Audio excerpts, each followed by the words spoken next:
Ladies and gentlemen, hello and welcome to the second episode of Browsing Africa, Canal Algérie's new show where we talk about Africa, its development projects, its natural resources, and its aspiring youth, and overall the potentials of the continent. See you in a bit for tonight's top stories. Welcome again. Our first story of tonight will be Africa eyeing the chairmanship of IPCC, or the Intergovernmental Panel on Climate Change, represented by its candidate Deborah Roberts of South Africa. And in Ghana, we discover more about the Water, Sanitation and Hygiene Development Program aiming to resolve key challenges in the sector. And in Nigeria, a three-day conference on Islamic learning and scholarship pays tribute to the work of Muslim scholars through history. And as the world marked Blood Donor Day, youth in Kajiado, Cameroon flocked to blood donation centers in order to save lives. See you in a bit to go into details of all of these stories. In this segment, we go into details of all the headlines we mentioned earlier. First off, the race for the chairmanship of IPCC, or the Intergovernmental Panel on Climate Change, is heating up. This UN body responsible for assessing the development related to climate change. Africa is represented through its candidate, Deborah Roberts, who has a very long and rich career in the field. Let's discover more in this story by Macpherson Mukuka. Africa is on record to be one of the most affected continents from the effects of climate change. The situation is worsened by the lack of representation in positions of decision-making at the international level.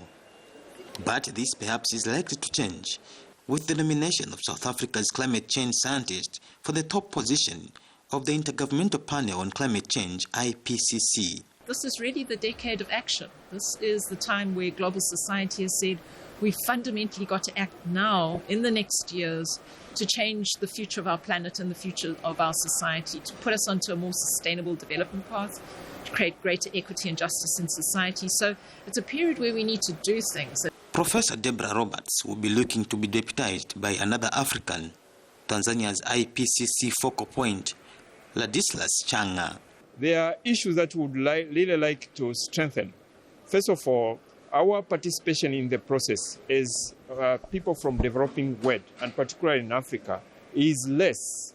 So we are calling for enhanced participation. And the Zambia Climate Change Network is hopeful of Africa's effective representation at the intergovernmental level. Network Acting National Coordinator Lydia Chibambo has also urged Zambia to strengthen its climate change research systems. We really need to do a lot of research when it comes to climate change, because this is now what will speak in terms of what evidence are we bringing forth as a country. So we need a lot of packaging also of our indigenous knowledge. We know we have a lot of knowledge out there in our rural communities in terms of how they've been mitigating and also adapting when it comes to climate change.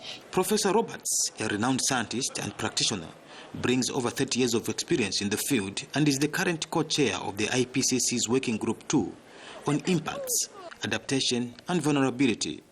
Macpherson Mukuka, ZNBC News, Bonn, Germany.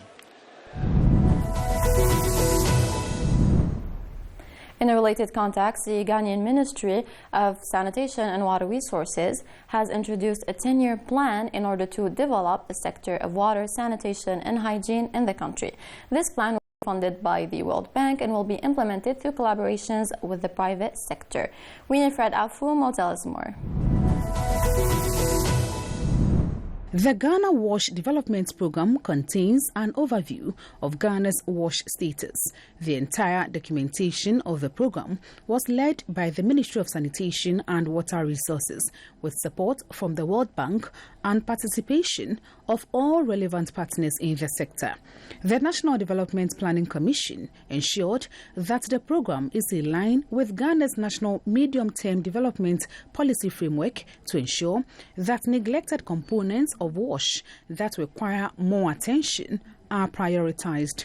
Sector Minister Madame Cecilia Dapa recounted some transformative wash initiatives implemented over the past years. In the rural subsector, ongoing reforms to transition the Community Water and Sanitation Agency, which is responsible for rural water, from a facilitator to a rural water utility, is a key government reform agenda that will help overcome the remaining service delivery challenges that persist in the rural communities. In the urban subsector, the poor are receiving enhanced attention as Ghana Water Company Limited has established a low-income customer department to facilitate the provision of water to these peri-urban communities. The sanitation subsector has increased its capacity nationwide to ensure that households have access to sustainable toilets, whilst institutions like schools and healthcare facilities have decent, gender-friendly toilets. All these are geared towards stopping open defecation. The Global Director, Water Practice Group, World Bank, Mr. Saroj Kumaja, reiterated commitments to support Ghana. A consultant with Oxford Policy Management, Professor Kwabena Nyako, presented an overview of the program. If we look back the past 20 years, we prepared policies, that's the National Water Policy and the Environmental Sanitation Policy. As we speak, National Water Policy is being revised, and what this document tries to do is to put the two together, revise it to reflect our needs today and tomorrow. The estimated costs of implementing the Ghana Water, Sanitation and Hygiene Sector Development Program is about $1.7 billion per annum from 2021 to 2030.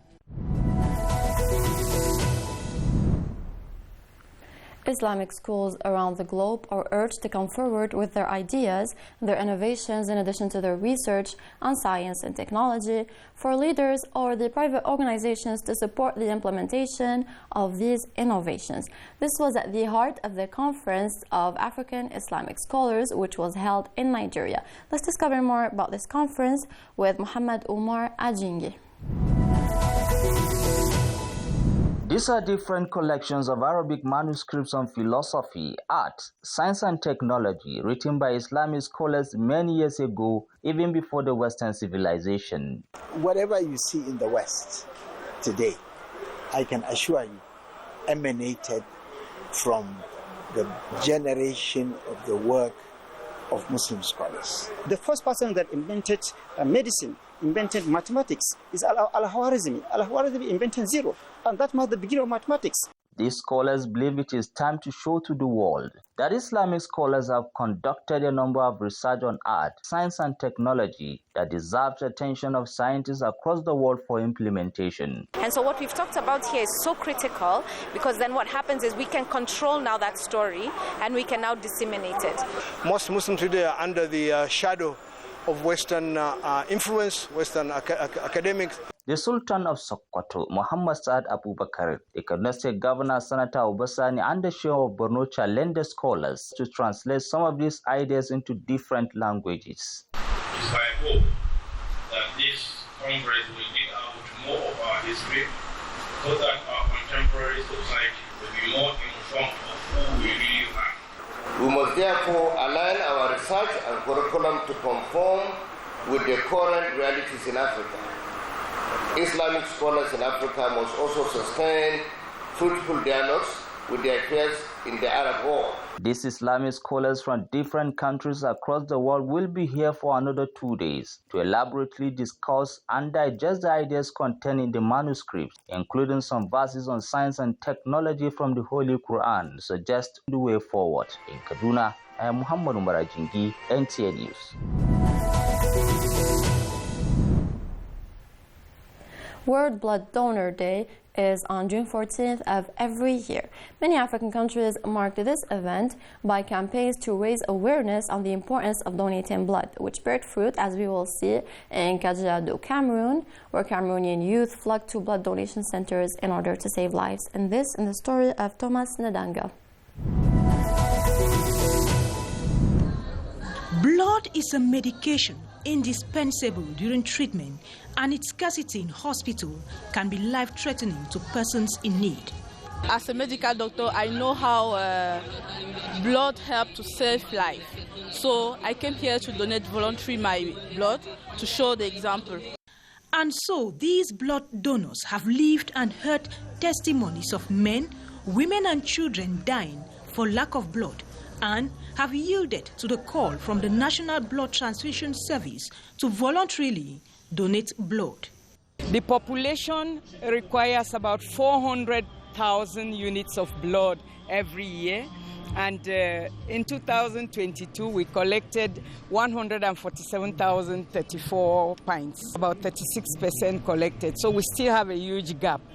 The voluntary and non-remunerated blood donation campaign is part of activities organized by the National Blood Transfusion Service to celebrate people who have donated blood 15 to 41 times with attestations and to reflect on how to deal with barriers against blood donation.